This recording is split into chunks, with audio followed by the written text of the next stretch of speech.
Shutdown eksplorasi minyak di Tamiang berdampak pada rusaknya dinding rumah dan gangguan kesehatan warga. Untuk informasi lebih lanjut, kami telah terhubung dengan rekan reporter kami. Selamat pagi, Rahmat Wiguna. Selamat pagi, Yaya. Baik, silakan dengan laporan Anda.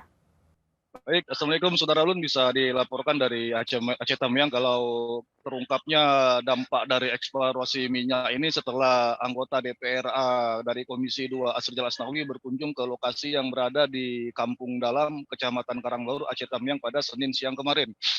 Asrijal datang bersama rombongan dari Yara dan BPMA terkait adanya laporan tentang beberapa rumah warga yang berada dekat dengan eksplorasi minyak ini mengalami rusak atau retak pada bagian dinding atau tembok rumah.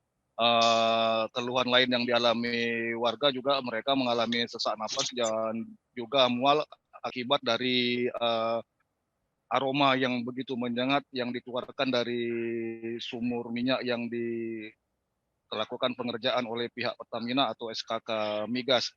Dalam kunjungan ini Asrijal menyoroti bahwa di lokasi eksplorasi ini pertama tidak ada ya lagi sekat dinding atau pemisah antara lokasi eksplorasi dengan pemukiman masyarakat. Padahal lokasi ini berada persis di sangat dekat dengan pemukiman rumah. Bahkan yang menjadi catatan penting dalam kunjungan ini letak sumur limbah kolam limbah berada di sisi ya condong ke rumah pemukiman penduduk dan juga semburan api yang berasal dari gas di lokasi dibuang justru ke arah rumah pemukiman penduduk. Padahal di sisi lainnya ada Sungai Tamiang yang seharusnya menjadi titik buangan yang lebih nyaman.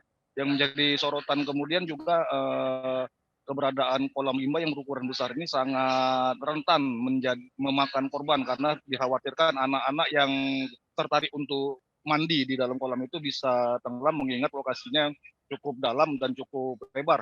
Ini menjadi sorotan juga oleh Ketua Yara Safarudin bahwa dia tidak ingin keberadaan kolam ini menjadi tragedi seperti yang terjadi di Aceh Timur beberapa waktu lalu di mana ada 2 anak ditemukan meninggal ketika mandi di areal kolam tersebut. Demikian ya.